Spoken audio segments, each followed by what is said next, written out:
Hello, this is Blue Star, Defender of Equestria, and this is my next Focus On video. This time, Misty in Chapter 4! Yay! Definitely, if you haven't seen Chapter 4, do not watch this video until you do. A quick reminder, I really don't like spoilers, because A, I'm a reactor, and B, I just don't like spoilers. So please do not post spoilers below. Yes, overall, I think Chapter 4 was really mostly about Opaline and Misty, because there was a lot of stuff going on with Opaline and Misty, particularly with their characters.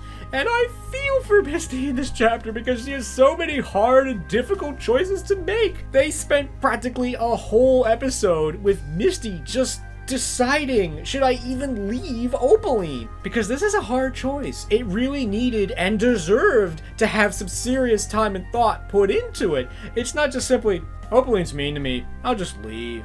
Because it's not as simple as that. Opaline may be kind of like the evil stepmom, but she's practically raised Misty from like a young filly, so to just simply turn around and just betray and leave that person is not going to be an easy choice. Particularly for Misty, who's probably like never been on her own before, you know, that's probably a pretty, scary choice. It's like, this is like the only life I've ever known. Is this really the right thing to do? That choice was also not just about that. It's also, I think ultimately what this chapter was about was Misty deciding what kind of pony she wants to be. Should she side with the pony that she's known pretty much her whole life, who's raised her but is mean to her and does all these bad things to her, and more importantly tells her to do things that she just doesn't want to do and that she knows are wrong? Or does she follow the ponies that she's, well, basically just met, but who've treated her with, kindness and treated her like the friends that she deserved and done nothing but encourage her to be the pony that she wants to be, not what they want her to be? In the Jinxie games, Misty is going through this big, almost like venting thing of like, oh, these ponies are just so special. They get to be all happy and, live with their best friends. And then she opens up the photo album and is like, wait, I'm in their photo album. Maybe they actually do care about me. In some ways, it's kind of a small moment, but it means the world to Misty because it shows that, no, these ponies might actually be my friends. As opposed to what Opaline is doing, which is just keeping on pushing her to, do what she feels is the wrong thing. I think the big things for Misty in this chapter were sitting down and having this discussion almost with herself of, should I even leave Opaline? Should I continue doing the things that Opaline want me to do? The almost confrontation with Zip where she reveals that she doesn't have a cutie mark, and then learning that with or without a cutie mark, that doesn't matter to the main five. They just like Misty and they just want to be her friend regardless of what's going on with her cutie mark. And definitely the biggest one is actually her getting her cutie mark. So I'm kind of surprised that this happened so soon, but this series is moving at a slightly faster pace than I thought it was going to.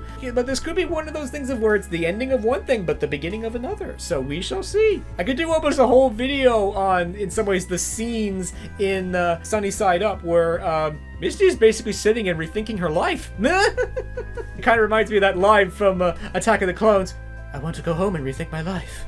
Unfortunately for Opaline, basically locking Misty in this tower was actually a bad move, because instead of being all sad and like remorseful and like, oh no, I failed Opaline again, no, she's actually stopping and thinking and rethinking her life. Is like, is this really what I want to do? Do I really want to keep following Opaline even though she keeps telling me to do stuff I don't want to do and I know is wrong? She's doing a lot of comparison between Opaline and the Main Five. I've done all these things for Opaline.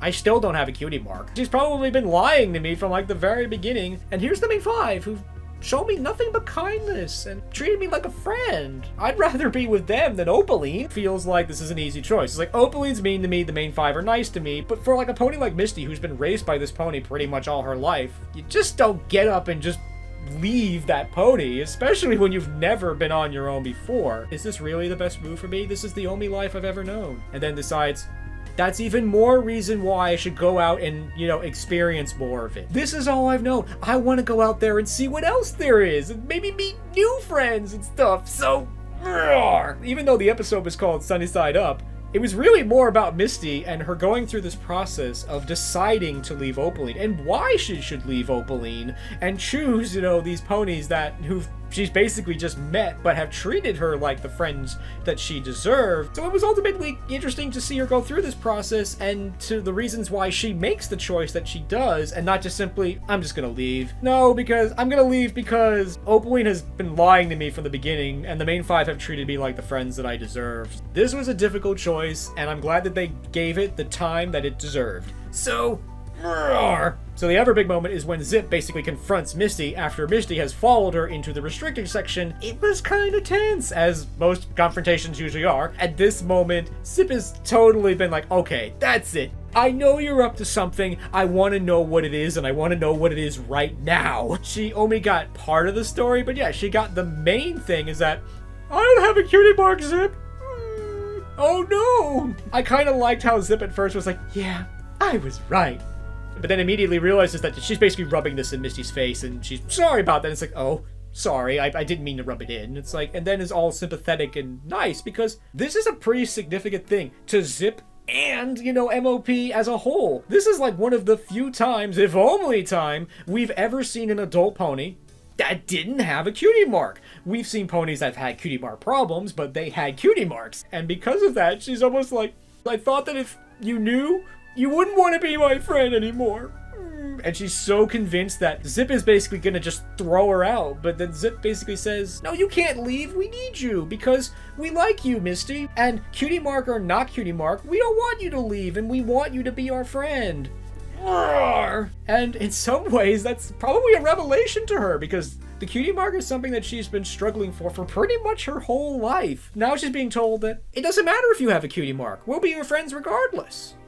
That changes everything in some ways. Misty basically, in some ways, opens up and sort of drops sort of like the wall that she had put between her and the main five because she was so scared of them finding out that she doesn't have a cutie mark. Now that that's kind of been resolved, now she can kind of open up a little bit more and be like, you know, share some more secrets with them. Well, now that we're not keeping secrets anymore, here's this book about ancient alicorns that I found that I think will probably be very useful to you. So at first, this confrontation almost feels like it's, you know, pulling these ponies apart, but in the end, it actually brings them closer together because they've actually resolve this problem. At the same time, I kind of liked what they were doing with Misty during this chapter, because these moments where it's like, okay, she's trusting the main five, but oh wait, she took like this page from the book that seems like it was like a key piece of information, so maybe we can trust her, maybe we can't. During this whole chapter, Misty is basically conflicted between the main five and Opaline. And there's times she's going back and forth. So that kind of leads into sort of like the last big moment in this chapter was Misty getting her cutie mark. Yay! Almost from like the very beginning of missing the mark, we see the conflict. Yay, I finally got Sparky. But, you know, should I actually turn him over to Opaline or not? Ooh. And when the main five are captured, Misty's going back and forth between main five, Opaline, main five, Opaline. Which one should I help? Because initially, Misty is falling to the temptation that Opaline is giving her of, if you serve me and give me what I want, and I'll give you a cutie mark. Obviously, the cutie mark is something that Misty has wanted for a very long time, so I can understand why she falls to that temptation. But the main five are starting to make her realize that maybe there's another way. This episode has that very Sunset Shimmer feel from the first Equestria Girls movie. You have revealed to every pony what is in your heart. For actually both of these characters, Opaline is revealing to Misty how evil of a supervillain she is. Opaline is demonstrating the classic supervillain thing of, oh, this dragon is no longer any use to me. I just wish to see him fall. Oh, you murdering monster! And of course, that horrifies Misty and really puts her into question. Is this really what I want to do? It's like, I don't want to do this kind of stuff. And, you know, I actually like Sparky. He's nice. All his friends have been good to me, so...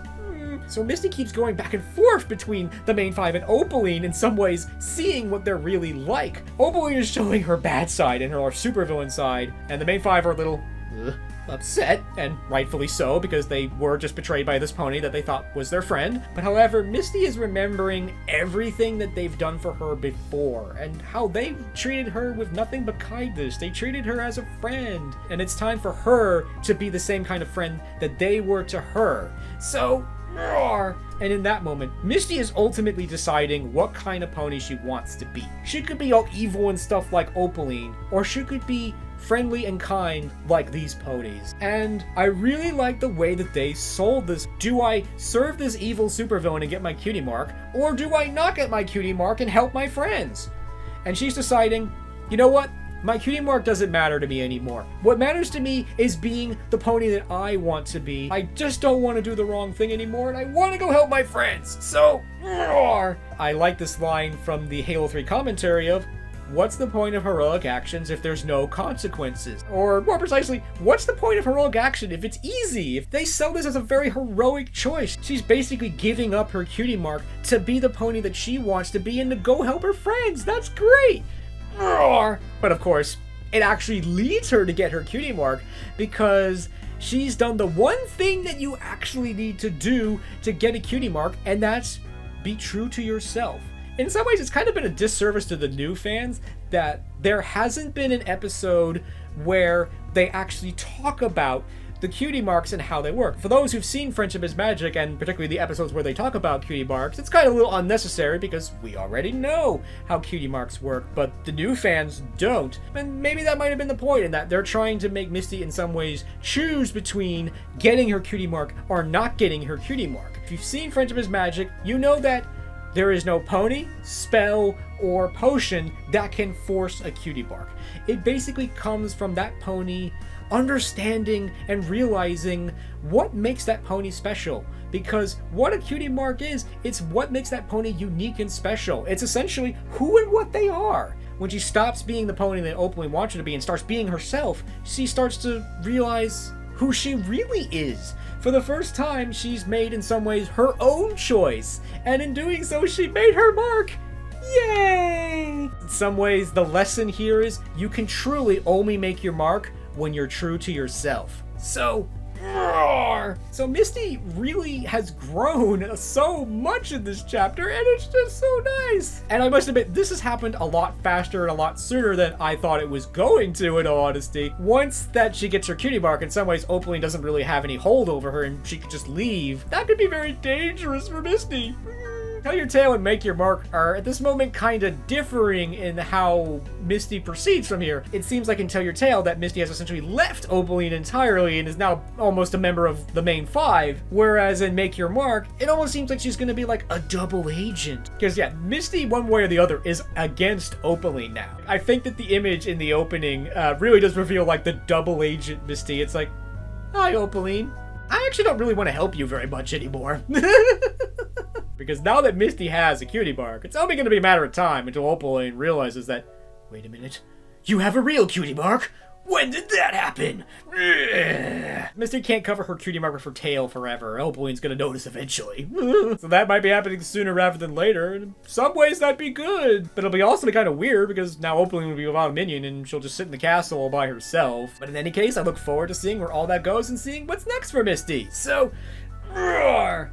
So I couldn't end this video without doing a little bit of cutie mark analysis on Misty's cutie mark, but unfortunately I think this is going to be rather short because, well, it's just a butterfly. It's a very nice butterfly. I almost feel like this was almost a convenient cutie mark. This actually is very reminiscent of the cutie mark that Misty drew on her flank to make every ponies think that she had a cutie mark.